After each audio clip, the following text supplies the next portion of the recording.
Greetings and grace, y'all. Y'all already know what it is. It's a beautiful day. I pray you are well today. I pray you are excited. Today we are reading Ecclesiastes chapter 8, literally verse 1. So let's get on into it. You already know what it is, you guys. And we're going to rock it on out. All right. So the word says, Ecclesiastes chapter 8, verse 1. Who is like the wise? Who knows the explanation of things? A person's wisdom brightens their face and changes its hard appearance. That's literally what we're going to talk about today. We're talking about who is like the wise. And this is beautiful because when you start to think about it, and I'm going to increase the font size so you guys can see that. Again, it says, who is like the wise? Who knows the explanation of things? A person's wisdom brightens their face and changes its hard appearance.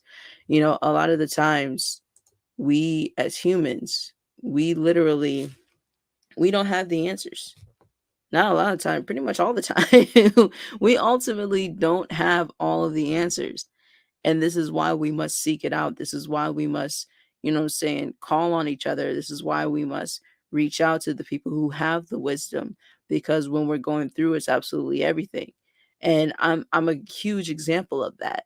I'm a huge example of that. When I started to realize that, man, there's a lot of stuff that I don't know, I start to do the research and I start to call on people who had the answers.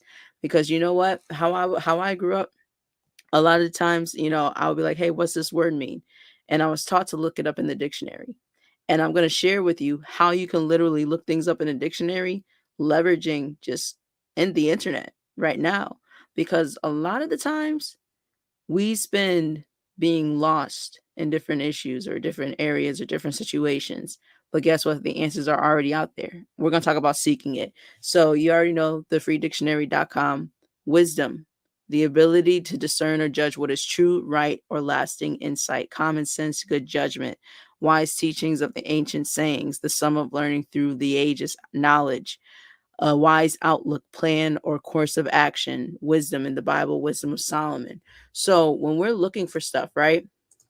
One of the things you can always go to, you can go directly to google.com. Google is your friend. You know what I'm saying? Google is literally your friend, and you can rock things out and you can learn a lot from Google. Or you can do DuckDuckGo. You can do DuckDuckGo. You could go to Safari. You could go to Internet Explorer. You could go to Firefox. I mean, there are all of these search engines and YouTube.com that literally have the answers you seek. So we're talking about who is like the wise, right? So we're gonna search how to find the wisest people. Random search. Let's see what pulls up. So let's see. 5 qualities of the wisest people. This is by Psychology Today. 7 secrets of wise people and how to become one. 10 sources of wisdom. How can you recognize a wise person when you meet one? So we are going to go right to 5 qualities of the wisest people. Right. And this is by Dr. Eric M. Brown, Healing from Within. This was published right in July 2022. And it says wisdom is the key to living fulfilled lives in an increasingly complex world. Being able to identify the wise in our social circles can greatly increase our chances of success in all areas of our life. Remember, that's Proverbs, y'all.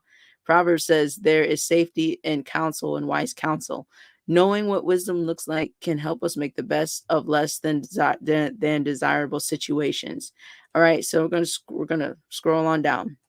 Defining wisdom. Knowing what wisdom entails and identifying who is wise may help us to live our lives in a way that is fulfilling and meaningful. And so we're going to scroll down. Here are 5 attributes or abilities of wise people. They self regulate.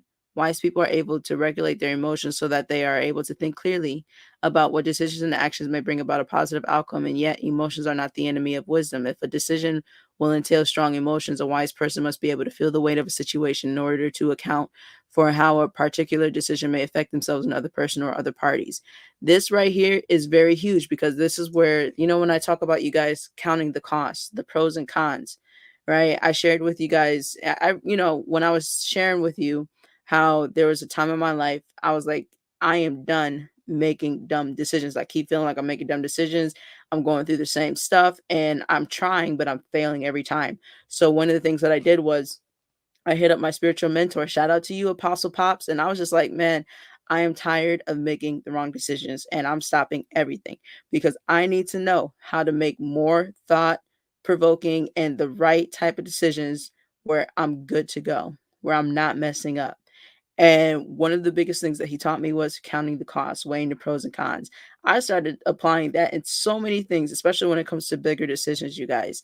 And then number two, they are virtuous, from philosophers such as Aristotle to the most recent psychologists who research wisdom. It is firmly believed that wise people are virtuous people in that they act, make decisions, and counsel others in ways that are mindful of the well being of all who are involved. A person who is highly intelligent or savvy may know how to get what they want, but if they do so at the expense of others, they are not considered wise. Wise people know that individuals tend to thrive in relationships in which everyone flourishes.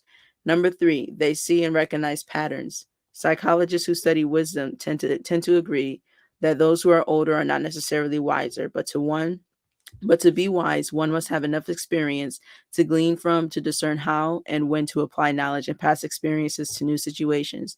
There is a certain degree of intelligence needed to be able to A, recognize ways that a present situation may have elements that resemble past occurrences, B, consider the present situation and discern what, if any, previous knowledge or experiences may apply, and C, discern how one may apply past learnings to what is unknown. Wise persons can recognize patterns while appreciating the uniqueness of the new circumstance. Number four, they navigate environments well. Robert Sternberg, a psychology professor at Cornell University. Hey, Cornell, shout out to Andy, Andy Bernard from The Office. Okay. All right.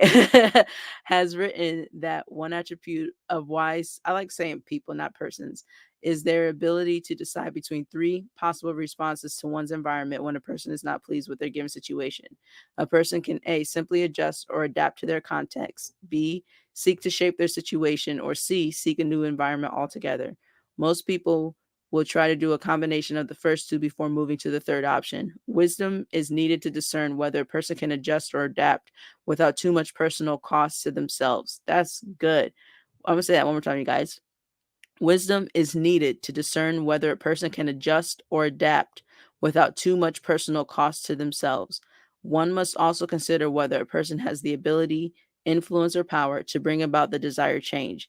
If a person needs to choose a new environment, they will need wisdom to not move into another equally unsatisfying or worse situation. They will need that wisdom to not move into another equally unsatisfying or worse situation. Number five, and this is the last one, they make the best of bad situations. Most people have lived long enough to know that sometimes we are not able to get anywhere near the outcome we desire. There are many factors in the world we do not have control over. So there are times when we simply lose. But wise people know that the way we weather deep disappointment has a significant impact. Y'all already know significant impact. Man, y'all, I just be searching stuff and stuff just be popping up. Y'all know I got the program. We talk about literally awakening your significant impact on the people that we become. Furthermore, they know that there may be actions we can take or refrain from taking that will lessen the negative and long term impact of an undesirable outcome. Wise people make the best of less than ideal situations. So, this was on Psychology Today, you guys. Five qualities of the wisest people. So I really want to encourage you. If you saw this today, hit me with a hashtag replay. But I really want to encourage you to start taking a look to find out if you possess any of these qualities and find out who in your life has these qualities.